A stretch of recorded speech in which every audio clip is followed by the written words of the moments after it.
Hello, good morning. Uh, Today in the lab, I'll be showing you different types of attenuator that we have in RF lab and how you can choose the right one for your application. Before I show the attenuator, first I would like to mention that RF attenuator are devices that are used for protection of equipment in order not to get damaged from high power. So what they do is that they reduce the amount of power that is coming into the system by a particular already designed value based on the particular one you choose for your application. Okay, so that is that. And again, it's important to mention that this attenuator is just an opposite of power amplifier, because in power amplifier you increase the input power and get higher output, but in case of attenuator you reduce the input power and get lesser power at the output. Okay, so let's look at the one we have. So first we have this particular one,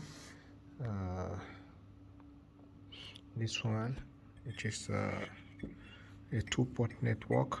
There is one port here and there is another port here, and then from the rating we have 20 dB. So 20 dB is the maximum power rating for this one, and that means anything that you want to limit will not be more than 20 dB at the output. So, and here it shows that this is a DC.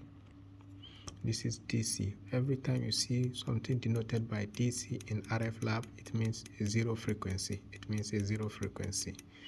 And from zero frequency to 6 gigahertz, so for 6 gigahertz. So this is a very good attenuator. And then the power rating, what it can take, maximum of input it can take is 100 watts. So it's 100 watts.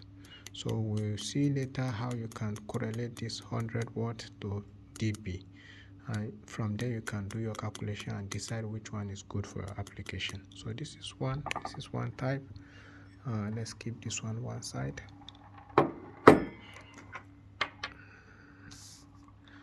Another type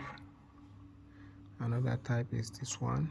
So usually if you are familiar with RF lab, you usually see this in front of your spectrum analyzer. So you always connect this in front of your spectrum analyzer, and this is like a 5 watt attenuator, and it's still 30 dB, and you can see the frequency range also says is from DC to 6 gigahertz. So this is another one. Let's keep this aside as well. And then here we have another one. We have this one, which is like 30 dB, so a bit more bigger, 30 dB, and it's also the same frequency range, and we have maximum input power is 100 watt. It's a two-port network. So let's see, this is one port, which is the input port, and then we have also the output port. So the output port. Okay, this is another one. And then another one I have with me here is this one, which shows 100 watt, 6 gigahertz. This is a different naming convention. So still, whenever you see something like it tells you that they're starting from also zero frequency up to 6 gigahertz, and then the maximum power it could limit is 10 dB. So 10 dB. So when you have something like this and it's showing you here, this is the input part, and here this is the output part. Okay, you have seen those. And sometimes also we need like the tiny ones, these very, very tiny ones. These are very common also when your application needed those, the tiny ones, so the small ones. But still, it's very good. This is 10 dB as well, 10 dB as well. So this is okay. Okay, now let's shift gear to the next level and show how you can actually choose the right one for your application. So let's say we have our attenuator, which is a two-port network. Our attenuator, which is a two-port network. We have one port here, we have another port here. This one is saying is input, and this one is saying it's output. So it is output. Now, how do you choose the right one? The parameter here says this is 20 dB, and then it says it's 6 gigahertz, 6 gigahertz, and then it says 100 watts. So 100 watts. Now, the concern is about the 100-watt input. So the 100-watt input is that you have a formula which says that P in dB is equal to 10 log to base 10 of power in watt, plus 30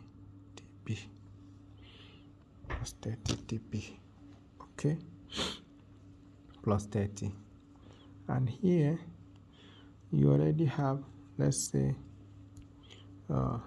given that P watt is equal to 100 watts. Now you know that to calculate your PdB, you have P dB will equals to 10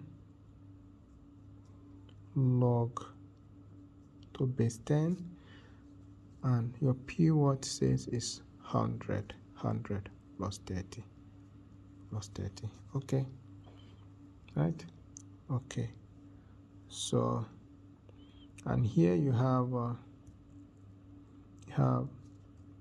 10 to log base 10, and anything, this is 100, which means in terms of log it will be 10 to the power of 2 plus what, 30. And here you have this will give you 2 multiplied by 10 log 10 to base of 10 plus 30.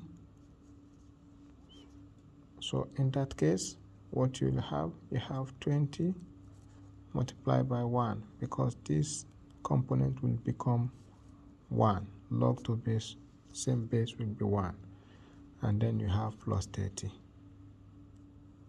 So now when you have 20 plus 30, you have 50 dB.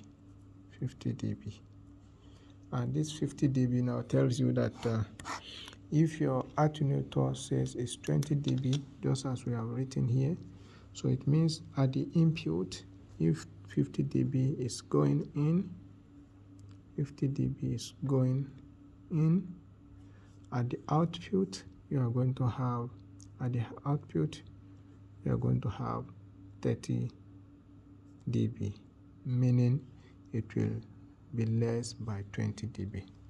Exactly, to be less than by 20 dB. So that is it, guys. In case you have some questions or something is not clear regarding this video, please let me know in the comment. Thank you, and see you in the next class. Bye.